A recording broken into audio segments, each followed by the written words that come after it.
Okay, parents, we're going to get started in just a second. Before Shelley Kierman introduces our panel and gets us going, I just wanted to recognize Bo Lindsay, who is with us tonight. Bo, as all of you know, is our division head for 11-12. He is a phenomenal partner to our team in everything that we do, and we are really glad that Bo is with us for part of our evening today. Thank you, Bo.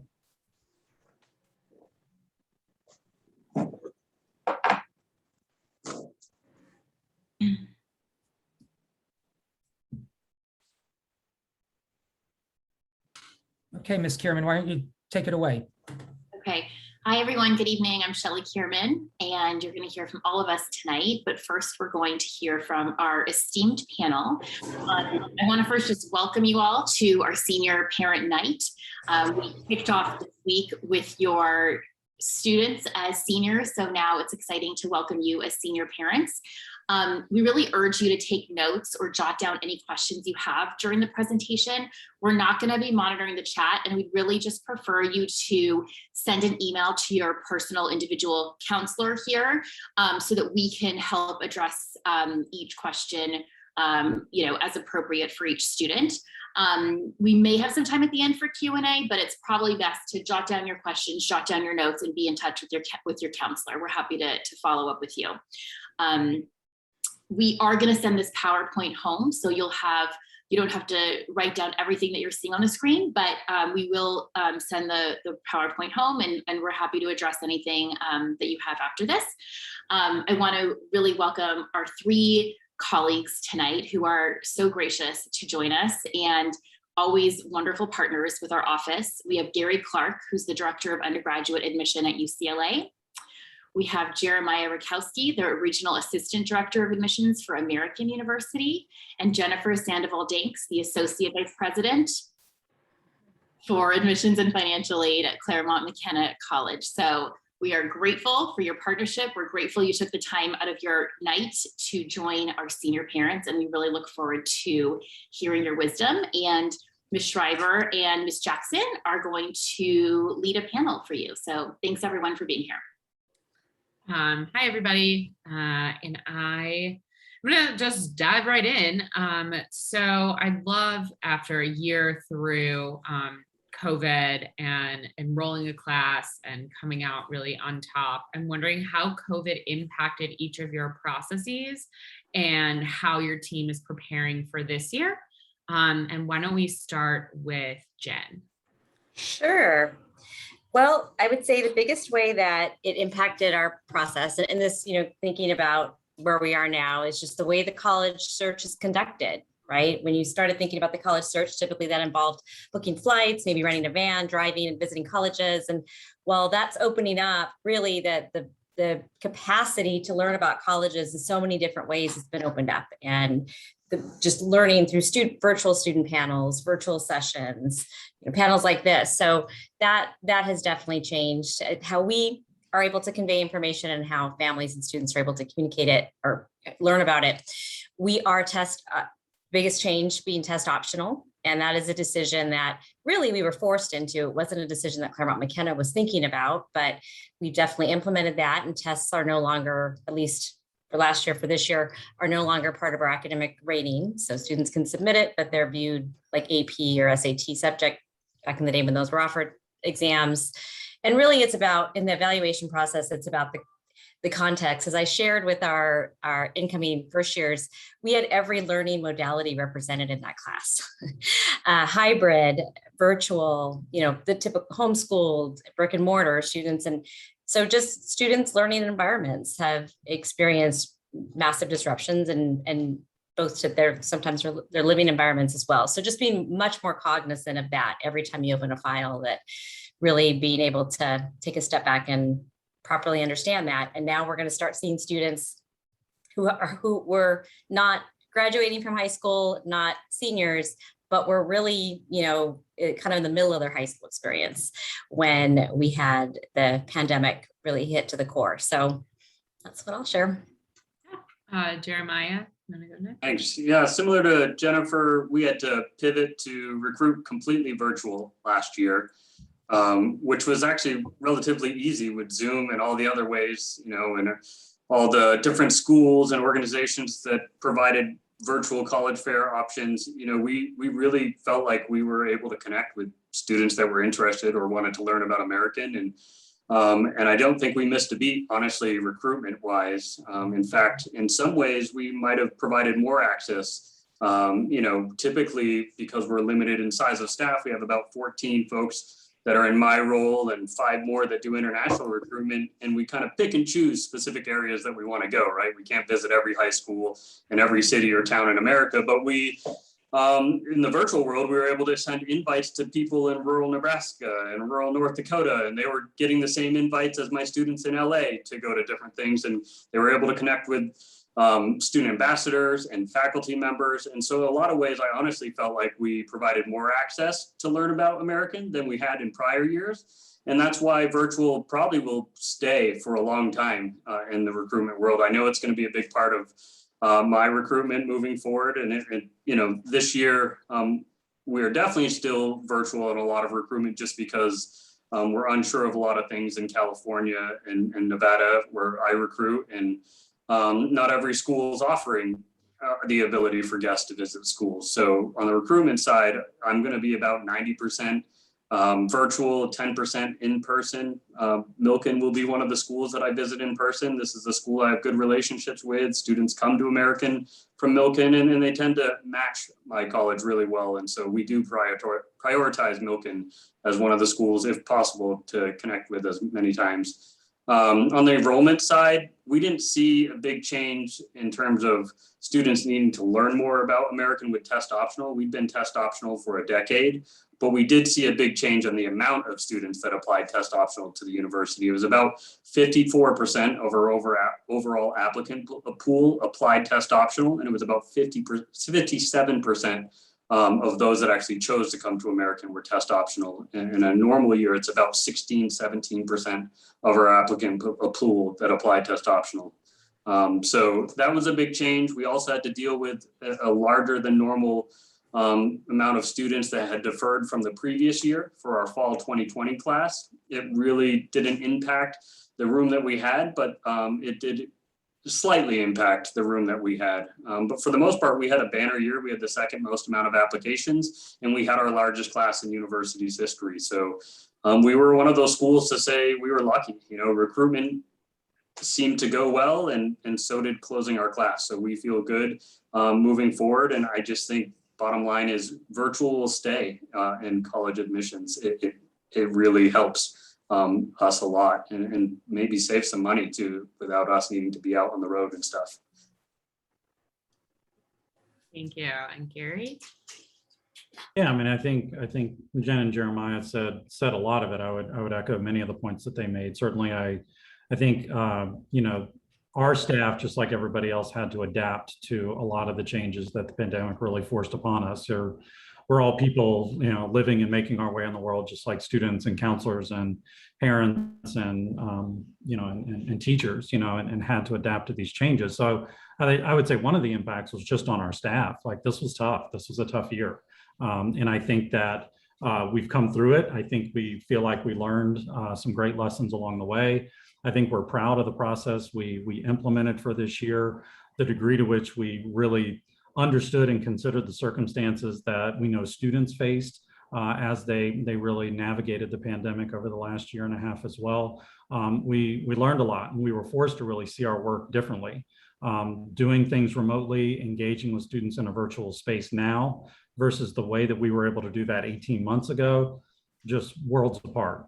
And I think that's where, as your students are really putting together their college lists and thinking about where they might be interested in attending, there's a whole new world now. They don't necessarily have to get on an airplane and fly somewhere. They can do live tours with students in a virtual space. They can listen to presentations live that are happening virtually. They can sometimes sit in on classes that are happening virtually. There are lots of ways to engage now that didn't exist before. I would say, to the impact that it had on our process and on our pool, pretty dramatic. I mean, we had a really significant increase in freshman applications from 108,000 last year to 139,000 this year. So just dramatic is probably not strong enough a word, on the impact in terms of the volume and very much the makeup of our applicant pool. We are test free. We do not consider SAT or ACT in the admission or scholarship process at all. Students don't have the option to submit standardized testing to us. We will not consider it in the admission or scholarship review process. And that's going to be the case through the fall 2024 application cycle. So students applying to enter in the fall of 2024 are going to be under the same policy as we have now. So certainly we had to learn and adapt to that new practice, and something that I think we did well, and happy to talk about that a little bit more later. But those are some of the things that really stood out for me in our process this year. Gary, you went right to what my next question was, which was about testing and test free versus test optional, and recently test optional versus a decade of test optional. So if you could go into, I'll start with Gary again, about evaluating apps without a test, and how that process has really shifted or really not shifted for you guys. Yeah, no, it's a good question. And it's one that we certainly get asked pretty frequently. I will say, honestly, it's more the latter of what you said than the former. I think in the University of California, and Jen and Jeremiah will talk about kind of their process in a maybe slightly similar way. Like we had previously, when we were considering testing, there were 14 elements of what we call comprehensive review. These were things approved by the faculty for us to consider in evaluating a student for admission. And none of these things would be really surprising to any of you. They were very much like, rigor and grades and leadership and involvement outside of class and responses to personal insight questions and educational opportunities and circumstances, like things that sound very relevant to all of you as I described them. Standardized testing was one of those 14. So if you take one of those away, we still have 13 very credible, viable, informative elements of the application that tell us a lot about a student, their performance, and their ability to come to our campus and contribute and be successful in our academic environment. I think the perception largely with a lot of folks out in the community is that, GPA and SAT are the two great pillars of college admission.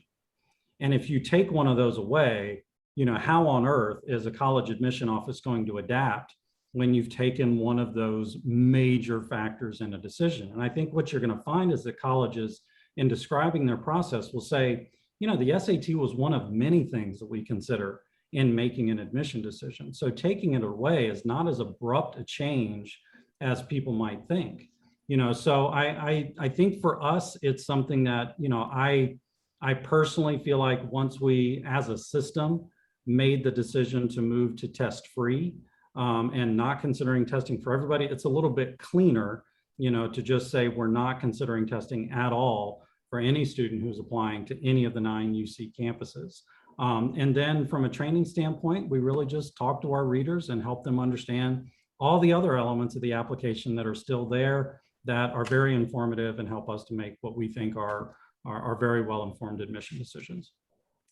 And then, in thinking about American and CMC, there are parents in this room whose kids chose not to test at all, whose kids have been testing for a while, and and are excited to send their scores, and kids who have scores and are really unsure what to do with them and if they should send them. So if you guys could talk about, now that you are test optional, the benefits of sending or not sending, and a little bit about how the test plays a part in the process. Let's start with Jeremiah. Sure. Thank you. As I said before, we've been test optional since 2011. So it was really business as usual for us in terms of our review. We felt really comfortable with our holistic review process, that between the application as a whole, the demonstrated interest that we use in our process, the essay, the recommendation letters, all those things, that we can definitely evaluate and determine social and academic match with American without needing to see standardized test scores.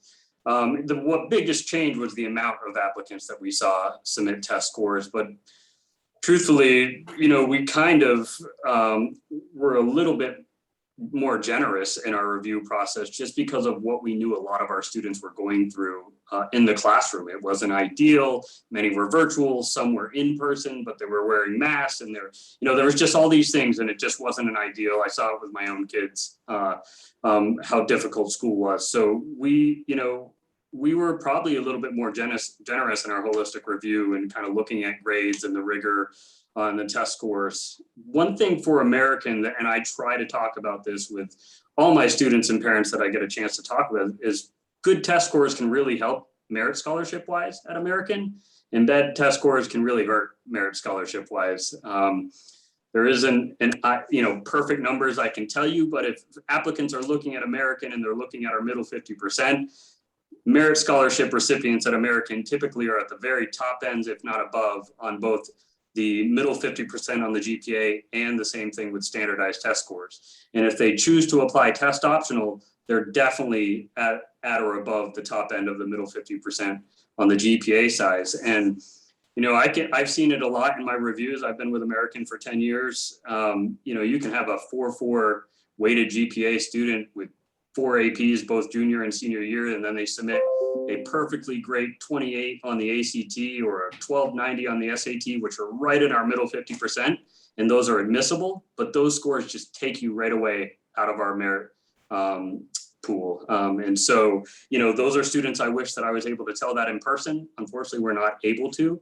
These are kind of like insider things that I try to tell at least my students. But if you come from a family where you probably know already you're not going to qualify for need-based aid, and in order for your student to go to a out-of-state college or a private school that's fairly expensive, and you need some kind of discount on the tuition, and it usually comes in the form of a merit scholarship, you should find out from some of those schools kind of where their merit ranges are, if applying test optional impacts merit scholarships. With American, I would definitely give you that advice, and I might even say, what are your test scores? And if you tell me it's kind of more in the middle to the lower end, but your GPA is high, I'm going to say you should probably consider applying test optional, because there is no detriment to applying test optional. So the admission kind of review and ability to be admitted are virtually the same. It's that merit scholarship where it really impacts a lot in our process.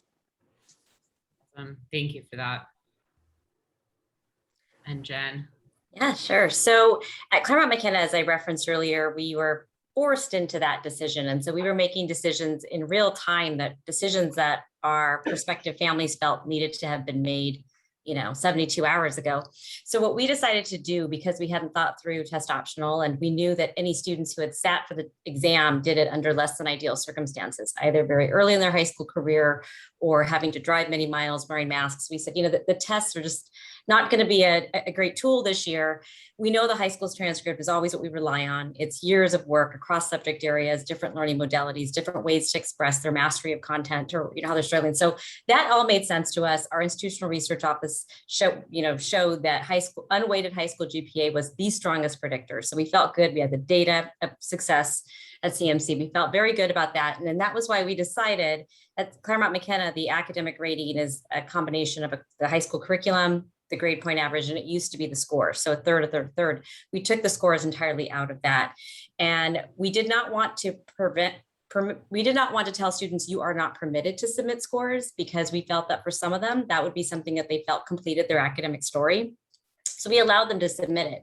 And as I referenced earlier, we view it in the way that we would view students who submit advanced placement results. They are maybe very proud of that and want us to see that. But it is not something that's going to factor into the actual overall assessment, because we don't have it for everybody. So that's how we've done it. And that's how we'll continue to do it for this year. And we will have to decide the best way to navigate this now that we've seen it, as we move forward. Great. Thank you guys so much. I know that's probably on the top of a lot of people's minds, including ours.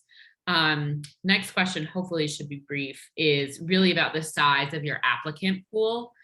How many apps you get, the range of, where they're from, and how many you need for your freshman class. So quick numbers to just give a sense of the volume that you're dealing with. And I will start with Jen, since you're already highlighted as speaking. Absolutely. So we receive anywhere from 5,300 to about 6,000 applications. That's been the last couple of years where we've fallen. And we usually admit somewhere between 650 to 780, and for a first year class of 330. Where they come from, all over the world, usually it's pretty consistent that it's about 20% who will be international applicants, and that we just have seen that holding pretty constant. We have a big chunk from California. I would say it's definitely the most represented state, which would make sense in our applicant pool. It's probably about 42%. Then the rest will represent just a range of the other states. And with the major metropolitan areas like New York City or New York, our Pacific Northwest being well represented. But we'll see students from some, in most years, all 50 states and some US territories. Awesome. And then Jeremiah, followed by Gary. Sure. American gets close to 19,000 or above that this past year. Nearly every year, we seem to always kind of be in that 18 to 19,000. Each year that we've set a record for applications actually has coincided with a presidential election year. So, and I've been here for 3 of them. So I think we're in that funky place where Washington, D.C., when it becomes the talk of the world, so to speak, students put all eyes on DC, and every time since I've been here for 3 presidential years, we've hit a record for applications. A majority of our apps come from kind of Mid-Atlantic New England area, but if you combine Northern and Southern California, both with their separate territories for us, we would actually get the most amount of applications from the state of California. So we are doing really well in California. In fact, I'm the only one for the university that does not work or live in the Washington, D.C. area. I did, but they moved me over here 5 years ago to kind of focus and recruit Southern California students. That's how much we really want them at AU and D.C. Our admit rate this past year was around 50%, but I've seen it as low as 24% in my 10 years. And I don't know if there's been a year where it's been the exact same as the year before. Just our enrollment management processes and what we're trying to do, it fluctuates from year to year. And so, I wouldn't bank on admit rate being the same. There's a lot of factors that go into that depending on the year, but we're roughly around 20%. We usually are around at least 40% for admit rate, and we're looking for a class of just over 2,100 students for our fall class. Great, thank you. So a little different for us as a public university. So there are limits on the number of non-residents that we can enroll in. If you flip open a newspaper anytime in the last couple of months, you've probably been reading a little bit about that. So currently we are, as a campus, capped at no more than 22% of our students being from outside of California in terms of overall undergraduate enrollment. The legislation that's working its way through the assembly now is to potentially reduce that to 18%, which is where 6 of the 9 campuses are in terms of the cap on their non-resident enrollment. So that's being discussed, and if that becomes the case, then certainly our enrollment of non-resident students will reduce over the next couple of years to get us down to that 18%. Overall, we are, I mentioned the overall application volume. The admit rate this year turned out to be about 11%. It's challenging. I will say honestly, as somebody who represents admission for a public flagship university, that kind of admit rate isn't something that people celebrate, both within our office, within the university, or beyond. But there's an arithmetic here that's inescapable, and that is if we're trying to enroll, a certain size class, and we know we need to admit X number of students to hit that enrollment target, then if the denominator goes from 108,000 to 139,000, your admit rate's going to drop. And if it goes from 139 to something larger next year, and we're trying to enroll roughly the same number of students, it's probably going to drop again. Admit rates are a byproduct of the number of students that apply, the enrollment target, and how many students we think we need to admit to hit that target. So it's something that we are very humble when we discuss how selective UCLA has become, because it's not something that we seek to do. But we can't admit double the students that we are able to each year, or we'll wind up with a freshman class that's twice the size that the campus really wants and expects it to be. But we do get students from all 50 states usually each year, if not 48, 49, number of countries around the world, and broad representation throughout California. I think this year there were only 2 counties in California that were not represented in our incoming class. So very representative of the state that we're part of as well. I love the county statistic. It's a fun California thing. All right, I'm going to give Ms. Schreiber a break. On the topic of your applicant pools. All of you are unfortunately denying more students than you get to admit. So I'm curious, can you speak to how many of the students that apply are capable of doing the work at the institution? Like how many are admissible and just unable to get a spot and off the and we'll start off with Gary, since you just went, if that's okay.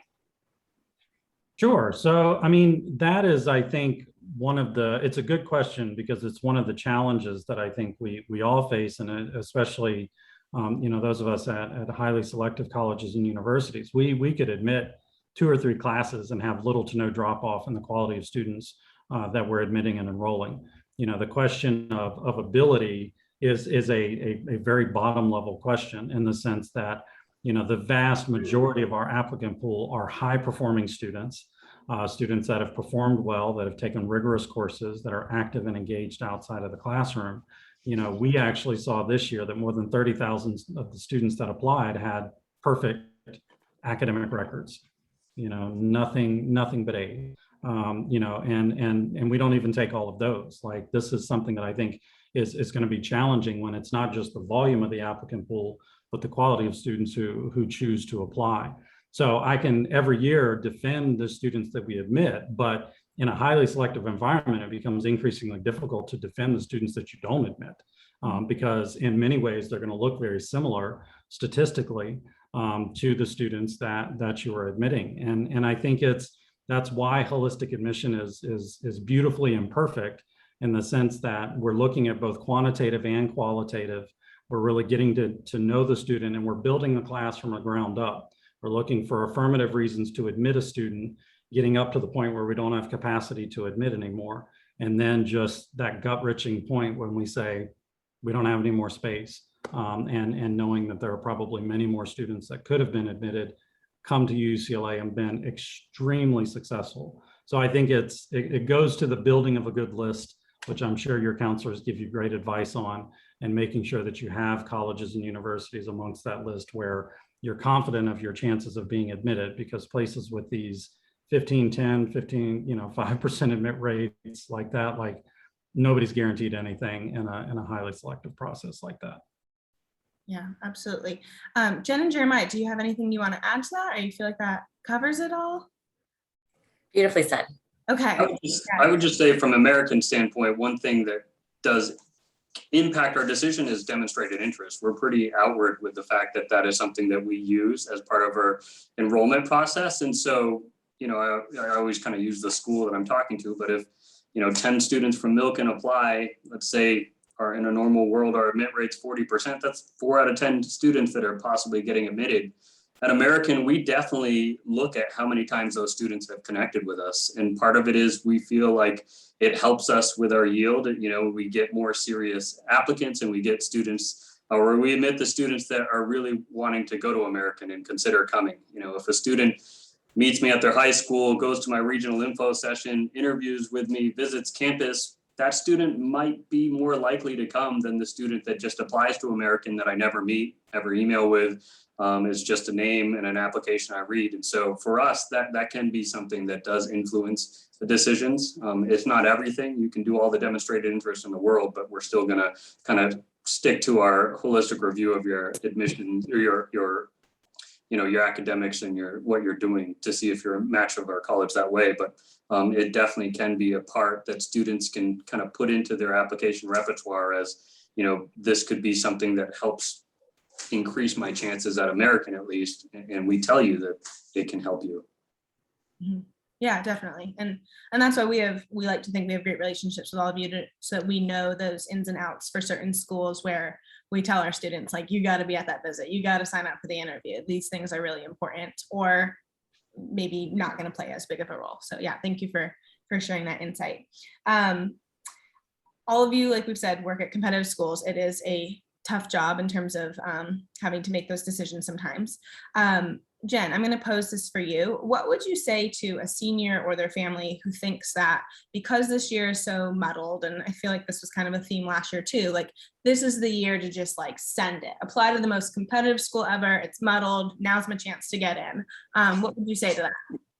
Yes, I would say that that muddles the whole process for all of us, right? So and I understand from the student's perspective, they want to apply to the schools that they are most excited about, that they think that they'll definitely fit in, and certainly you want to continue on that path. However, if you're not serious about a school and there isn't a deep commitment to what that institution stands for and how you see yourself contributing to and benefiting from that institution and who they are, then really it's are you doing it just to have that Girl Scout badge, to say, yeah, I got into these schools, in which case now you've taken a spot potentially from somebody else who really wanted to go there, And so it's one of those things where it's like, I understand that this is a great time, but it makes it more difficult for everybody, right?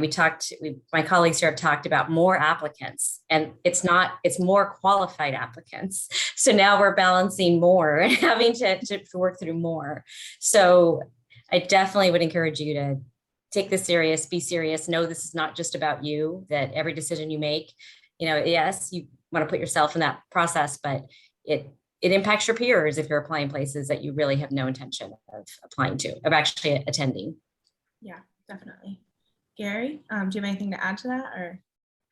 Yeah, no, I think Jen said it well. I guess what I would say too is, especially if we're talking about, highly selective colleges and universities, the more you apply to, and this may sound pessimistic, the more times you have to deal with the sting of getting bad news, and again, you may be fortunate, it may work out in your favor more often than not, or maybe at least often enough that you feel comfortable. But the more you apply to, and the more of those decisions come in, you're going to feel that every time, and maybe to different degrees, but the sting is there every time you get those decisions back. So understand that if you're going to do that on the front end, then you're going to check those decisions later on, and it's sometimes tough to get that news right around the same time from a number of different colleges if the news isn't going your way. Yeah, a bruised ego is not fun. Jeremiah, anything you want to add? Yeah, I would just quickly say that, they can be more competitive or have a lower admit rate or be higher in the national rankings, whatever you want to use. You still want to be true to your process and making sure you're picking a college that matches you.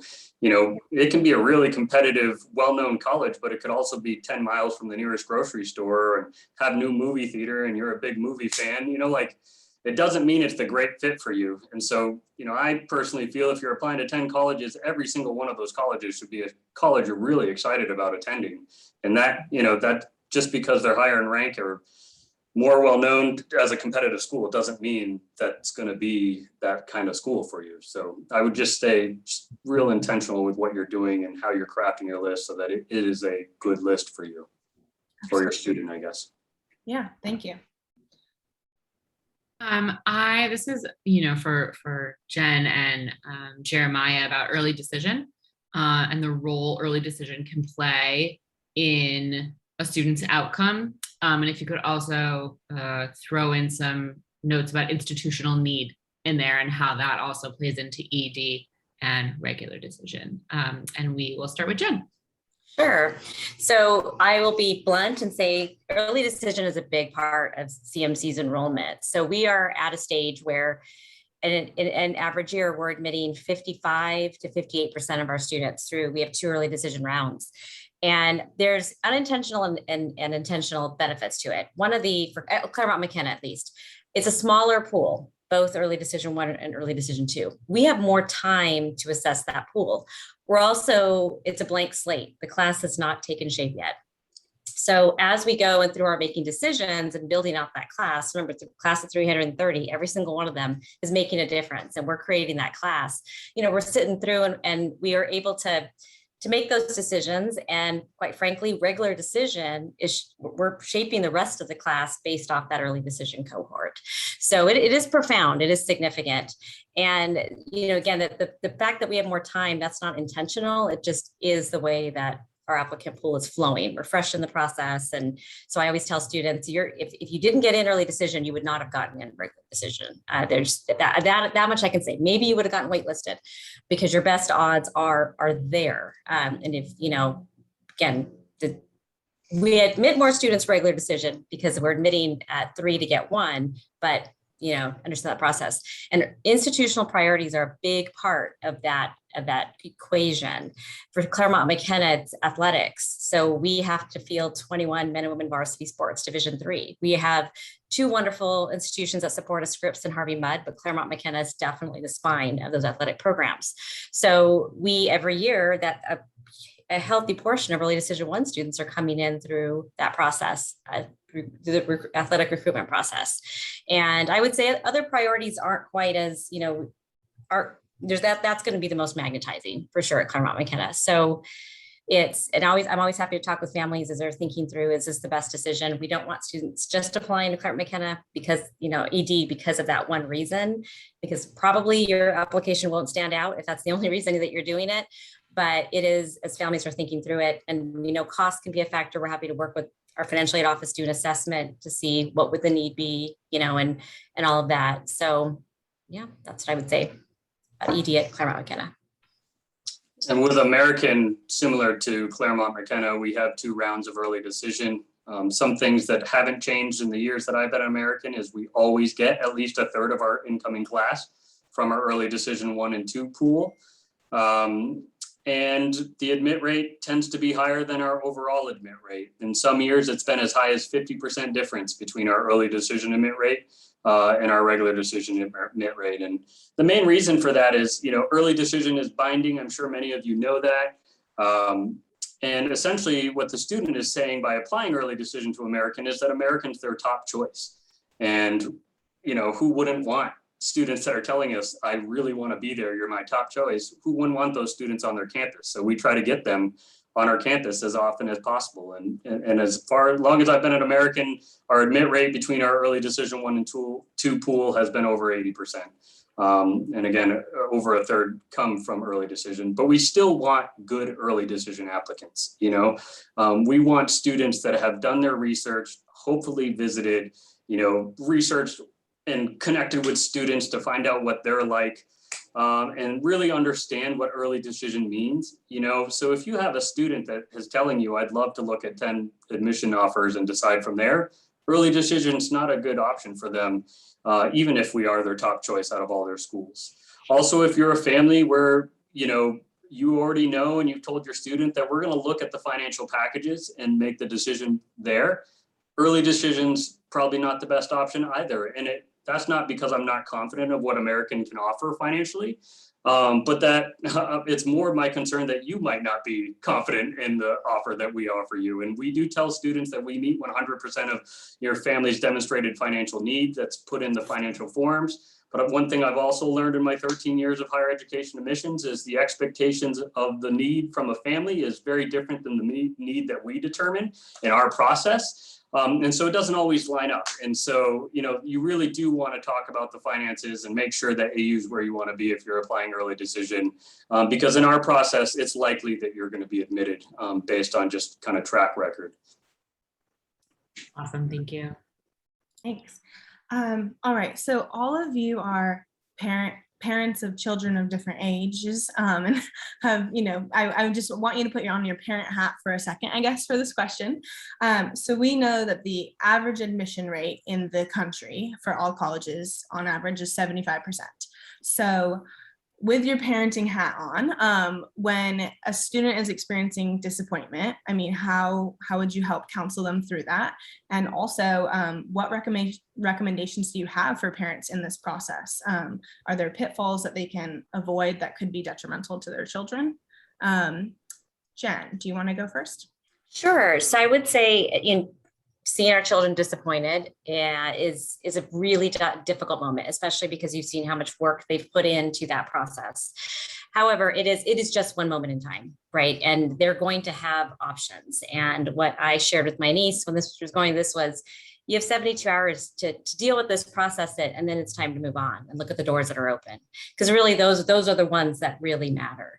And that may not be the approach, depends on your own parenting approach, but really, I think it is about it's okay to mourn and be sad, but we really, really, really want to celebrate the wins. And again, the open doors, those are the institutions that saw in you what it is that is so great, and that where you're really gonna, just be a great member. So I would say that's just, honor the moment, but know that it's going to pass, and it's going to be where they go. And believe me, when they graduate from college, you might not even remember where they didn't get in from, but you'll be there celebrating and in that major milestone.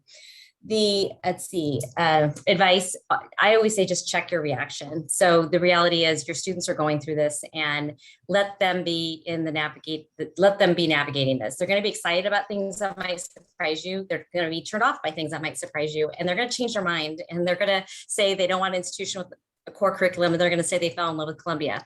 And so you're going to start finding things that, and it's just asking them, oh, that's interesting. I thought you didn't want a core curriculum, and but not what are you crazy? And also, if they're interested in a school that maybe you're thinking, I'm not sure I want them to go there, just again, not the, because that really does. Whether or not they tell us they respect us, they act like they respect us all the time, our opinion matters a great deal to them. And for them to see that kind of a reaction is just not really what we want. They're going to be great wherever they go. Definitely. Gary, do you want to go next? I know I lumped a lot of questions into this, but just, your best parenting advice, we'll take it. Sure. I mean, I think I'll start by picking up on a point that Jeremiah made a few minutes ago, and that is, essentially that selectivity is not a proxy for quality. Just because a place is highly selective doesn't mean it's the right institution or a great institution for your student. I think, the Frank Bruni book, Where You Go Is Not Who You'll Be, I think is an important reminder that, for many of you, if some of you listening have attended college, that may have had an impact on your life. But, I'd like to think that you and the drive that you had, both when you attended college and in the years that followed, has a big part to do with your success in life. And the same is going to be true of your students. They are going to, I think sometimes students and families think too much about the name and script across the top of the diploma and not the name in the middle. There are plenty of perfectly miserable students on highly selective campuses across the country. And it's because they chose them for the name, not because the experience or the academic opportunities. Like they chose it for a reason other than this is a great fit for me. And I think that we're very much a name brand kind of culture. And I think going back to a point we made earlier about the ability to engage virtually, now is really maybe a better time than ever in history to really get to know those schools that maybe aren't on the tip of your tongue, that maybe you're not going to get on a 3 or 5 hour flight to go there and see it, but you can spend an hour or two virtually, taking that tour and interacting with their staff and faculty and really knowing that place. Because I think that's going to have a big impact. The last thing I'll say, just as a piece of advice for parents, is be careful of advice from other parents. And I don't mean that to really discount the fact that you all should, support each other and be there to help each other. But the people who know this process are the people that you see on the top of this screen. They are the college representatives and they are the college counselors. Those are the folks you should be going to for an understanding of policy and practice as it relates to admission. Not your neighbor who had one student who went to college 3 to 5 years ago, and applied to this major at this college and got denied. And therefore it's because they applied to this major that they got denied when that didn't have anything to do with it. There's a lot of well-intended people and some not well-intended people that want your eyeballs, that want your clicks, that want your attention, that are going to say things that fuel anxiety, that are not healthy, not supportive, and not accurate in a lot of cases. So go to the sources that are here to support you and see you be successful in your college counselors, and come to us with any questions you might have about our process, because we'll certainly give it to you straight. Thank you for the plug. Jeremiah, you want to give us your advice? Sure. This is my favorite one. I could probably talk for the whole hour just on this. My daughter actually turns 21 today and is the senior at Northern Arizona University. So I did this for the first time as a parent. And then my middle child's a senior in high school right now, and she's a whole nother bag of worms with different stories. But that's, I've learned a lot through the process, and there's so much I could talk about. My two favorite, though, is probably one, try to remember what it was like when you were a senior in high school. It was pretty stressful. And also, if you remember what it was like applying to college, let's say 20, maybe more years ago, it wasn't like what it is today for these kids. And so there is a lot more stress, in my opinion, on these students. They're trying to be social, have fun, make friends, grow themselves, while at the same time they're trying to be involved as much as they can in their senior year and do those things. And then they're supposed to also find the home where they're supposed to spend the next 4 years, and it's got to be a great match, and they've got to apply, and every college has a different application process. So these students are really stressed. They may carry it well, but it's because they've been doing that for so many years through the education system. But like, they need you to kind of notice when they need to take a breath. They need you to notice when you could take some of the administrative stuff, like help them organize a spreadsheet or those kind of things. So kind of be really uber aware of the stress levels of your kid, and kind of try to be as empathetic as you can, and kind of help there. The other one is, I think it's really important as a parent that especially if you're paying, that if you have non-negotiables in this process, they should know those early in the process. They shouldn't be finding out after April 1st of next year, when they've gotten their decision from all their colleges, that no, we would never send you to Texas. No, that's too expensive. No, you're not going to a city campus. Like, why did you let them apply to all those schools, right? Like, we want 10 decisions that are real and actionable, not 10 decisions where some of them you have strong opinions on that you didn't share with them now. So I would encourage you to do that. And the other one is a really big one, is we all have probably a cost that we're willing to, or a price that we're willing to pay for college, right? No matter what our income levels. I can tell you one thing, and that was my experience. It doesn't take you much in California to show up as a no-need family to a lot of financial aid offices around the country. And so a no-need family is not getting much aid from the colleges if your student is admitted. And so let's say you think you are one of those no-need families now, and you're going to essentially pay cash. There's a difference probably in your mind of paying $300,000 in cash versus $180,000 in cash. So pay attention to what a college costs, pay attention what the scholarship levels are, and if your student might fit those, because those are all going to affect your bottom line. And it's best to, again, have a list of 10 colleges that fit within your financial wheelhouse at the same time it fits all those other things. Because what happens is, right now, when I go out on the road and I start meeting families and students, we're talking about study abroad and research and internships and what do the students do on Saturdays. And that's all great. That helps them kind of make their list of who they want to apply to. But every conversation, typically from April 1st to May 1st, after we've released our decisions, is money. And that determines whether they're coming to AU. It's can I appeal? I didn't qualify for a merit, or I did. Can I increase? We got this for need level, but maybe they're not looking at my financial picture correctly. There are some things that we need to report that need to change. And so focus on the money now too, so that it makes that time in April to May, when you're making the tough decision, much easier, because they all fit your financial wheelhouse. Thank you. So well said. You all have given such amazing wisdom. We're going to let you go. It's been long enough. And I just thank you so much for sharing everything that you shared. So many nuggets. Thanks for the plug for our own office. And we're so grateful for your partnership and friendship, and for taking the time to be with our families tonight. For the families, we have more for you. So please, as I let Jeremiah, Jennifer, and Gary take off, please don't everyone exit the Zoom room. But thank you, Jeremiah, Jennifer, and Gary. We really, really appreciate it. Thanks, everyone. Good luck. Thank you for having us. Thank you Yes. so much. Thank you. Thank you. Thank you so much to our panelists. I'm taking over, and I'm talking about the parents' role in this process. And I kind of just I would love to just say everything that Gary, Jen, and Jeremiah said is what we believe. I'm like scribbling down the notes of what they said. They were so insightful. Allow me to share my screen again. And we are going to talk about the parents' role in this process. For those of you who do not know me, I am Ross Mancuda. It is so nice to be with all of you tonight. It has been so incredible to be with your kids over the last week and to be back on campus. And I'm going to kind of branch off what we just heard from the panel and talk about your role as we embark on the next several months. And the first thing I want to talk about is listening, respecting, and considering your language when it comes to your conversations with your kids. When we've talked to kids in the past, one of the biggest worries they have told us they have in this process is not getting into college and/or worrying that they will disappoint their parents. They are so worried about failing you and letting you down. So I want to talk to you for a couple minutes about some tips we have when it comes to that. First and foremost, and this was mentioned already, the language that we use around college sticks with your kids. It's never okay to put down a school, whether it's for your kids' sake or whether it's for your kids' sake or for someone else's.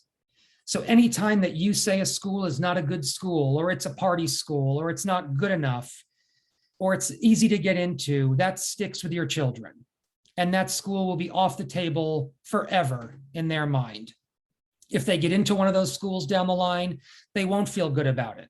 They won't be willing to celebrate that as a win, as Jennifer mentioned, because they've been told it's a safety or a backup, or it's an easy option. So we really ask you to be careful with your language and to support your students with their desires and options. And please don't add more stress when it comes to that. And keep in mind, we also monitor the way that they're talking. I would never go there. It's so easy. It's not okay or not good enough to get in.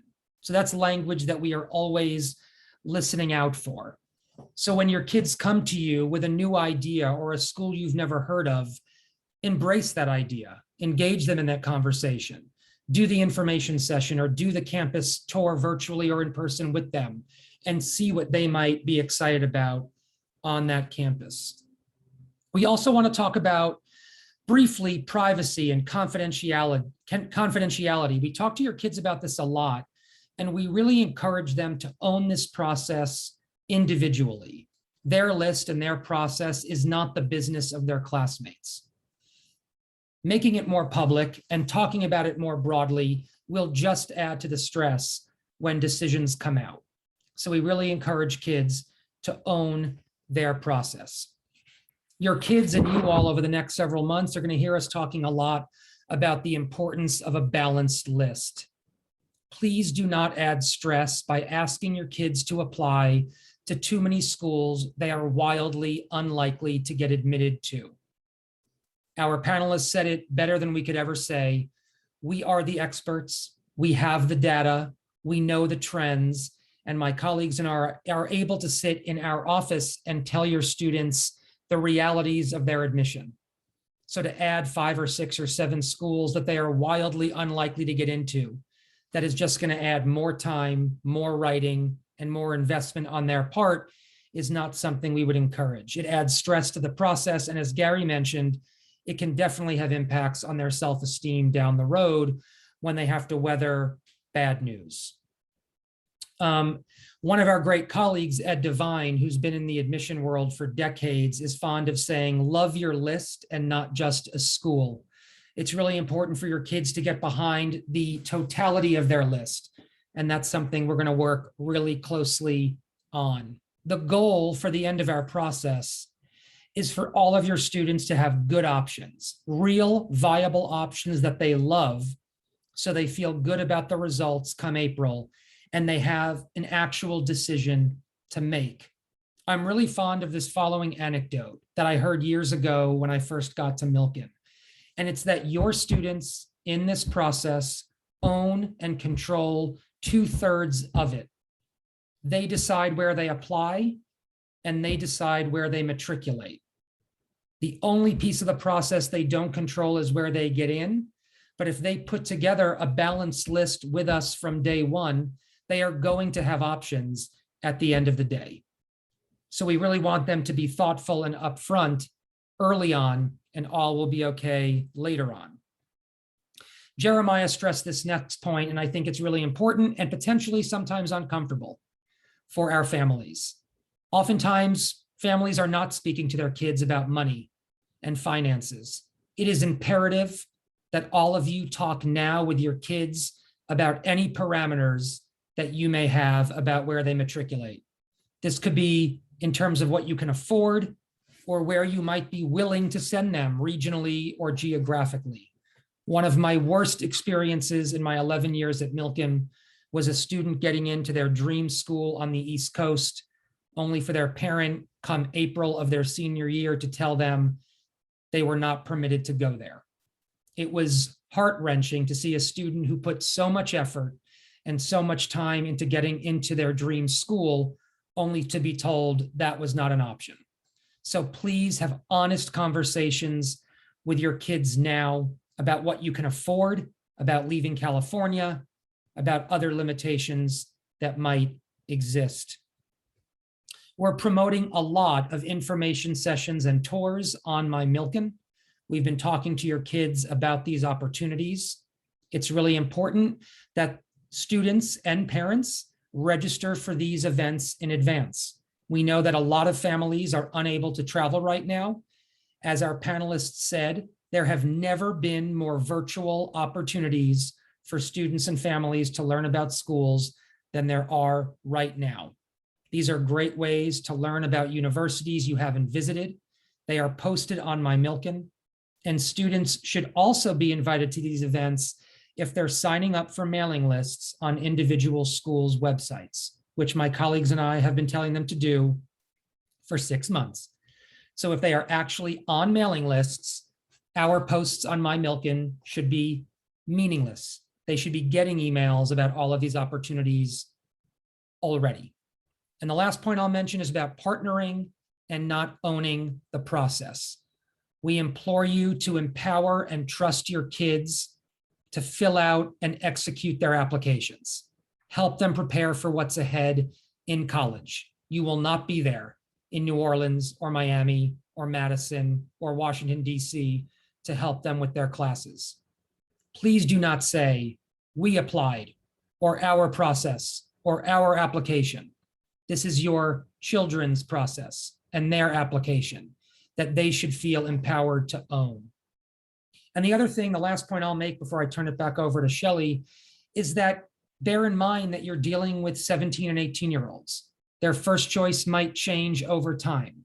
Please be ready to support that, especially as decisions come out and new options arise.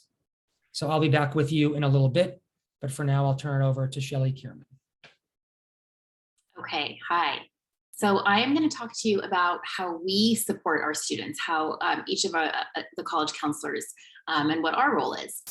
And the thing that I just want to really get across to you is that your kids are in really good hands.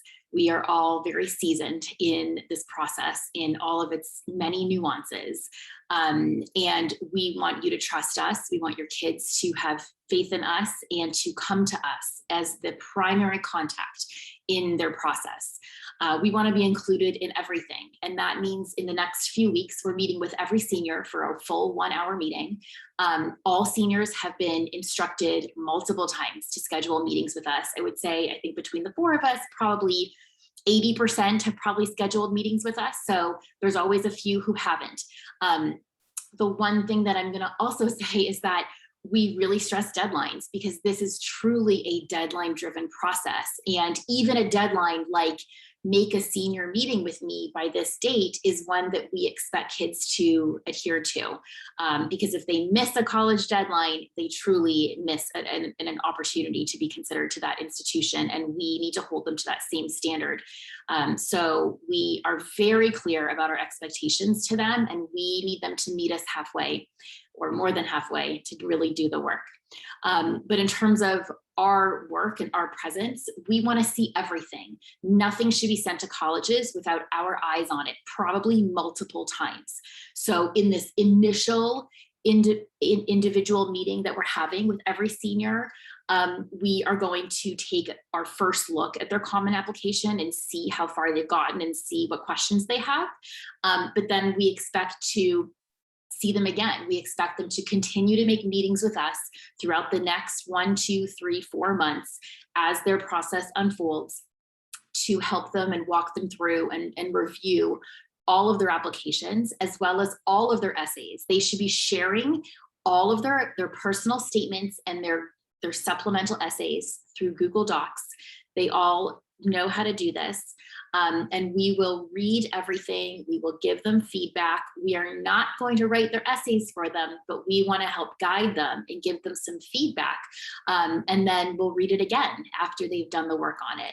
We do have internal deadlines for when they can submit those essays to us by. So again, it's really important they adhere to the deadlines, but we are available up until that point of the deadline to look at everything and to make sure our eyes have been on everything before they submit it. And in fact, I would say most of the time between the four of us, students end up submitting their applications with us in our offices. We even did it last year over Zoom to probably 90% of our kids. We submitted the applications with them over Zoom, just like we normally will do with these kids in our office this year. So they might say to you, can I bring a credit card to school today because I have my meeting with Ms. Kierman and we're ready to submit Oregon's application today. And it's because we need a credit card in order to do that. So please know that they are welcome to submit it at home. We ideally like to review everything before they submit it, but if not, we will look at it with them and we will be there with them to help them they'll press the submit button and to celebrate applying to college.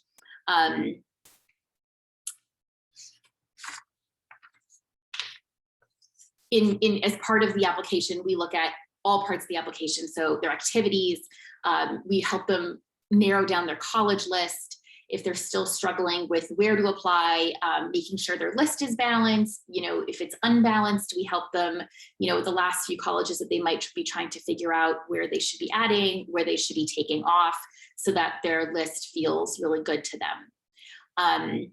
Like Ross has said, we offer and really advertise all of the opportunities for them to meet with colleges. And I will say that, this class has not had an opportunity to visit campuses like students have in the past. So they've missed out on the chance to be on a college campus and the chance to talk to a lot of reps in FaceTime during normal college fair programs that they would have attended in the spring. And so sometimes going to these in person or even on Zoom info sessions is really, really valuable for helping the kids understand the school, decide if they're going to apply, figure out how to write these supplemental essays, demonstrate interest to the colleges that care about it, and meet with a college rep and get FaceTime with them. And we can help kids kind of figure out which colleges are maybe more important to do that with than others. But I will also say that these colleges, like the ones that you saw today, especially private schools like CMC and American, they know that these kids are getting advised by us. And so they are held to a high standard. Because at Milken, they have these great resources. And so colleges expect that our kids are going to take advantage of these resources. And if kids don't take advantage and they don't participate and they don't engage and the application is the only contact they've ever had with the college, those are some things that they might just sort of question, depending on the school, but that's something just to consider. So again, I just want to really reiterate that we are their best partner in this process. That is literally our job for the next 4 months, is to help usher them through this process. And so we are available to meet with them and to answer your questions along the way. Feel free to email or call your college counselor as things come up too. And the more we know about them and their process, the better we can help them and the better we can advocate for them. We advocate for students in any way that we can, but really it's through our letters. We write letters of recommendation for every student. That is, a very significant part of the application where colleges read teacher letters and counselor letters. And we do sometimes have communication with reps, or if a college has a question about the application, they're going to call our office to ask us. And if I've never met with the kid or I didn't see their essay, it might be harder for me to answer the questions that a college might have. So keeping us in the loop and really working with us as partners is really important. We are obviously also responsible for sending all of the school documents to colleges. So we ensure that the transcript is sent, the letters of recommendation is sent, all the school documents are sent. Kids do not have to remind us to do those things. It is all on SCORE. We send everything electronically, and we are on top of it. You should know that their final college list, so the college list that we hope is the one that they're going to apply to, is due to us by October 4th. And that final list requires not only all of their schools to be entered in SCORE accurately by deadline, it also requires them to write a little blurb and some bullet points about why they're applying to each school. And it requires your signature of approval. And when we see your signature of approval, we're going to know that you are happy with them being admitted to any one of these institutions. Even in the case that they get into one of the colleges, thank God, you're all going to be happy because you're getting it. They're going to get into a school that you all feel really good about. So know that your signature shows us that you approve this entire list. And what we look for on the list, most importantly, is that the student has 3 viable options. A viable option being one where they are quantitatively more likely to be admitted based on their GPA, their rigor, their curriculum, their grades. Some of them are going to have test scores, most of them don't. So that's okay. But we have to look at this quantitatively in terms of the viables, because that is always and always will be the biggest source of how students are assessed by colleges. So we need to feel really good that the student's going to have options. A viable is not a guarantee, but it's a likely, more likely than the others. And if we feel like their list is too heavy, too reach heavy, then we will contact you and the student. And if we feel like they don't have a balanced list, we will contact you also. If the student ultimately has one viable or community college as the only viable on their list, and the whole family is totally good with that and on board, we're totally on board with that too. We just want to make sure those conversations are had. We ultimately want to help our kids maximize their potential and do their best in this process, and find a place that's a good fit for them overall. I'm going to pass it to Ms. Jackson. All right, thank you. So as my colleagues have been saying, I'm about to shift into some data, but I do just want to say that it has been so lovely to be with students in person in the last week. I'm already feeling more fulfilled than I felt in a while. That maybe sounds grim. I don't mean for it to sound grim. It's going to be great. Happy to be with your kids. So I am going to put on my past math major hat and share some data. The reason why we do this, we shared all this data that we're about to share with you with your students back in May, actually. So like hot off the press, once the class of 2021 was done with their process, we shared that data with the students so that it can help them make appropriate decisions. And the reason why we do this is because when it comes down to this process, the data doesn't lie in terms of understanding trends. Of course, there are always outliers, but this data lives within SCORE, and then also College Kickstart, which your students all have access to, uses the SCORE and Milken specific data in order to generate viability. So you all saw this in the family meetings, and this data, I'm just giving that context for this. So for the class of 2021, what you're seeing here on this slide are the application numbers for the top schools that Milken students applied to. So last year, there were 136 students in the class of 2021.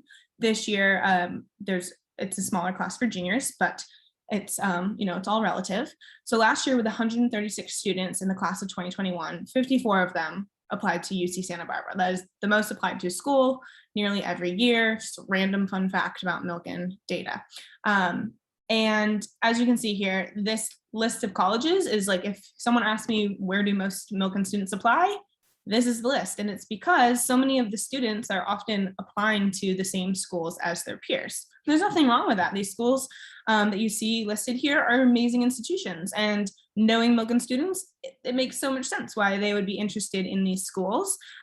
We're not going to deter students from applying to these schools that are often really good fits for students, but we also we share these numbers to give perspective that they're not the only one applying to the school, and they're applying with a lot of their classmates, and they just have to be realistic to think about where they're stacking up in some sense, and not that it's just coming down to just a GPA, because even the students with the best quantitative measures in the class still have to be able to stack up qualitatively as well. But the highest GPA in the class at Milken typically falls around a 4.5 weighted GPA. So if 54 students are applying to UC Santa Barbara, a student just has to ask themselves, like, where's their GPA falling? I would hope that all these schools will do the holistic review that they say, but sometimes you can't help but wonder if 54 students out of the class are applying to the same school, like what is that school doing with that data in terms of, just maybe choosing from the top kids. So we share this data to give the reality, and to also, in terms of shifting to the next slide, give perspective as to other schools that we would also encourage students to consider too. And like I said, students are totally welcome to apply to those most applied to colleges that Milken students are applying to. And also there are other colleges to consider. I mean, there's in general 4,000 colleges or so in America. So there's plenty of options, and most colleges on average want to admit most students. So I definitely want to share this list of colleges, and we shared them with students as well. And many students, after seeing this, went back to the drawing board, did some research, and added some of these schools to their list, which I really love. You can see the number of apps here for some of these institutions from last year. And these are schools that are really similar in many ways to the schools listed above, whether it's having large Jewish populations or being close to a city or having small or intimate relationships with getting to know your faculty and having access to professors for office hours, or having a big like rah school spirit when it comes to sports. I mean, these schools are not all similar in all those ways, of course, but they definitely are schools that I think our students are overlooking too often, and it would be worth considering looking into these. Like, for example, we send tons of applications to Northwestern, Duke, or WashU, and similar institutions could be Emory, Rice, Cornell, Rochester. Those are schools that we just don't send as many to in terms of numbers, and students could have really similar positive experiences at those institutions as well. So just some other colleges to consider beyond the 10 big ones that we always hear about at Milken. All right, this next slide is to give some perspective also. So we heard from UCLA and Claremont McKenna, actually largest of the app pools here and smallest of the app pools here for the sake of these examples. This gives you a sense of just the vast size of the applicant pools and for the different class sizes that can exist on different college campuses. You know, Claremont McKenna is a really small college, so they're looking for a class of only 330 students or so, whereas UCLA or some of even these other schools have larger populations. And the reason why we show you this is because while there's maybe 50 or so kids applying to UCLA from Milken, there are nearly 140,000 applications that are coming in from around the world. We heard from Gary where these students are coming from. These colleges have institutional priorities to enroll students who are international or whatever their different institutional priorities are.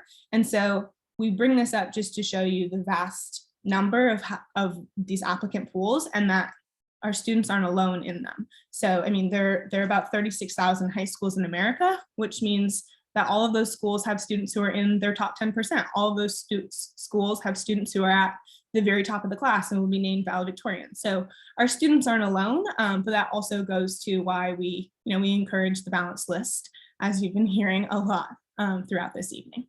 I think it's time to hand it back to Ms. Cameron, actually. Thanks. Okay, so just a little bit more of a deep dive into some numbers to give you some context of some schools.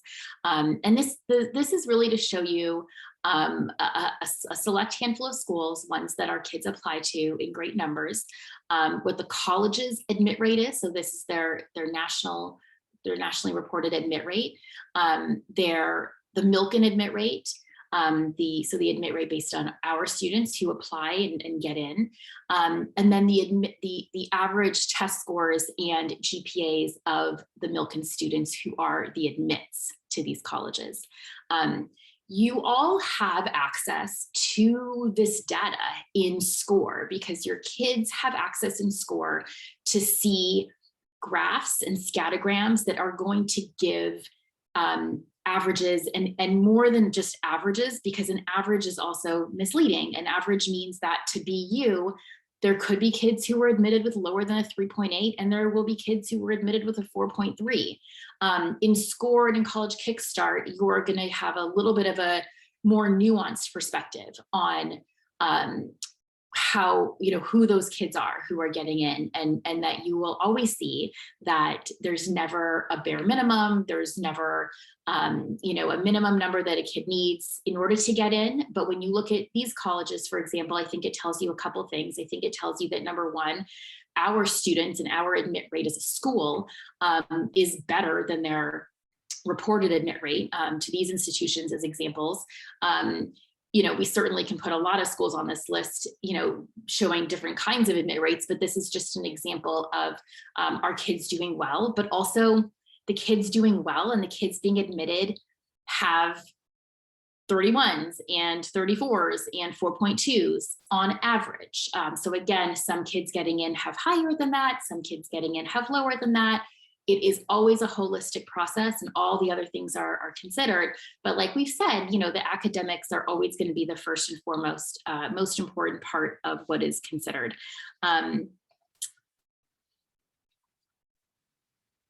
So it's important to really recognize, who's applying to these schools and in terms of the admits. But I will also say that having a 4.3, having a 4.5, having a really high test score also doesn't mean anything necessarily either. And so part of the nuance of this process is that this truly is an art.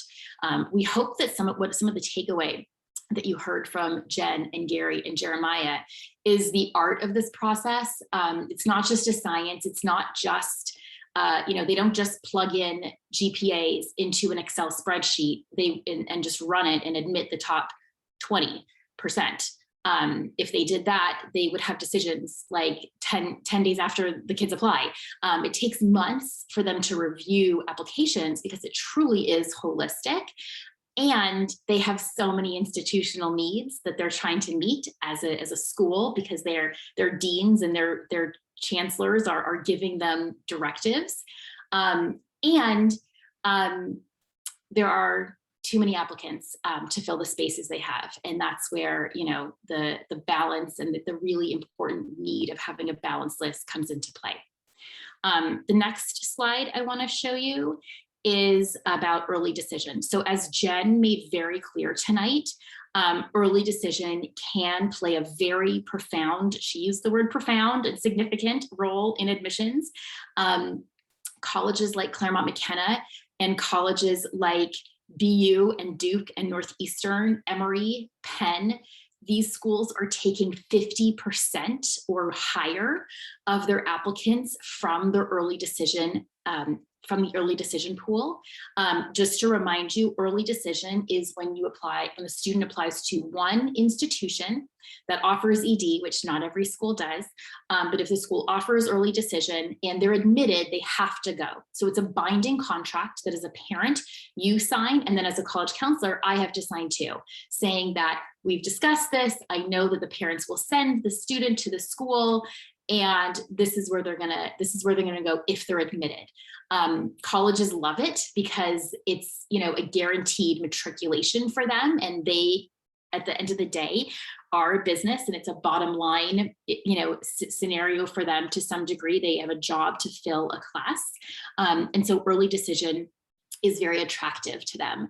Early decision is not for everybody for so many reasons, because the schools that your students are interested might not have ED, like USC and Michigan and the UCs and lots of others.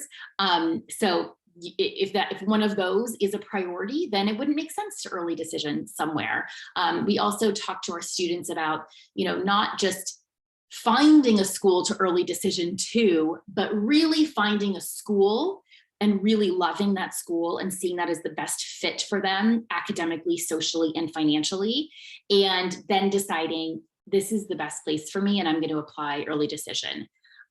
You can see that the early admit rate is always going to be higher than the regular decision admit rate. And I'm going to be honest to tell you that at Milken, we don't have typically a huge portion of students apply early decision.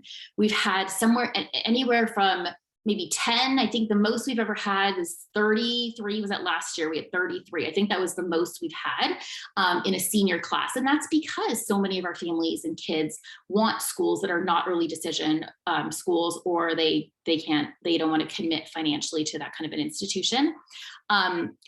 But the reason why we want to emphasize early decision tonight is so that you're aware of it, but really also so you're aware of the regular decision implication of it. Because if a kid is not applying early decision, that's totally fine, and we support that. But they just have to know that when they're applying to BU, regular decision, the admit rate is 18%, as opposed to that 44% early decision. So it is dramatically lower when kids apply regular decision because they've already taken in half the class. They only have half the spots left, and the regular decision applicant pool is far greater. And so there are more applicants, like we've said before. It's just that math conundrum. We just can't make it any better, that there's always going to be more qualified applicants than there are spaces in the class. And that is why the regular decision admit rate just becomes so much lower. So we might tell a student, like, BU is a reach for you. And you might say, but they have a 4.0. And we're going to say, yeah, but they also have an 18% admit rate. And for us, any college that has an admit rate of 20, 25% and lower is truly a reach for every applicant, because of all the numbers that we've been talking about, because of the selectivity of that. So we just wanted to give you that context so that you can understand when we talk to our kids about it. We just want them to understand the reality, and we are transparent and supportive at the same time, but we just feel really responsible to give you this information so that you can understand the big picture and the importance of the balance list, which is really like the heart of this the whole point of all of this. Ms. Schreiber. Yeah, so the overall point of all these numbers, and I'm the one that runs a lot of these numbers and puts together these slides to show your students. We showed these 2 students in the spring. It's a lot. The bottom line is that you want to choose the schools that are a match for your students, and being a match is both a school your student would be excited to attend and a school that's going to be excited about your student. And so you want to make sure that you are responding to your students in a really open and accepting way. Again, they care what you say. They want to impress you and they want you to be proud of them. And so the ways that you react when they show you a list, when they talk about schools, if they want to visit schools, all of those things really matter in a big way. We want our students at the end of this process to have experienced growth, to learn more about themselves, and to feel really empowered by the process. And the best way that we can make that happen is if they love their whole list. So loving the likely and viable options, putting their best foot forward with the targets and reaches, and ultimately having options that everyone is really excited about. And part of that also goes to my next point, which is about financial aid and scholarships. So Jeremiah mentioned this a little bit. There's really 2 kinds of aid. There's merit-based aid and need-based aid. In terms of merit-based aid, these are scholarships from the school, which is money that you don't have to pay back, based on merit, meaning what they deem to be an exquisite application. They want to incentivize you to come to their institution. And so they're giving you money to try and lure you in, or special talent. So if there's a specific thing that your student is bringing, they might be offering them money for that. That is different from need-based aid. So in order to apply for need-based aid, you do have to submit the FAFSA, and I hope all parents will take out their phones or calendars and write down October 6th. We are having a financial aid night where we have Corinne Shell, who did the last financial aid night for us. This time she's going to be going over the FAFSA, the free application for federal student aid, which is required for any student to even be reviewed for financial aid. She's going to go through it line by line, and it is exceptionally helpful. Parents, you guys are smart and capable people. The FAFSA is confusing. So put October 6th on your calendar and stay tuned for more information for us with the links. But need-based aid comes in multiple different forms. It could come from grants, which again are money that you don't have to repay, Cal Grant being one of them. Loans. So the great myth is that, need-based aid doesn't, is all just money that does need to be paid back, but sometimes loans are part of that process. Or work study, which is where your student gets a job on campus and earns some of that that money as part of their financial aid. You also may have to send the CSS profile, which is another document. The point of this is that your student should be receiving emails from schools about financial aid. The deadlines do not parallel the application deadlines. They're later, so it's easy to think that you're done and there's nothing else to do. You're not done and there is more to do. And so the FAFSA goes live October 1st. So October 6th is a great date to tackle that and look at that because it will have just been available. It's really important that you and your student are on top of those deadlines and making sure you're getting everything in. They might also want tax forms. There might be follow-up. So please make sure that you are open with your students and aware of those deadlines. These are websites that you and your students can look at in order to search for other scholarships. So the big scholarships typically come from institutions and financial aid, but FastWeb, all of these, your students can look for smaller scholarships to apply for, and those can add up, or they can be the cost of books. They can help offset the meal plan. So those are other options. Obviously, like we said, we are sending home this PowerPoint, so you'll have access to these websites as well. Make sure you never pay to submit a scholarship application. There's scams out there, as Gary said. People want your clicks, people want your info, but these are trusted websites where you can look for those sites. And we're in the home stretch. I'm going to turn it over to Mr. Mancuda to finish us out. Okay, thank my entire team so much.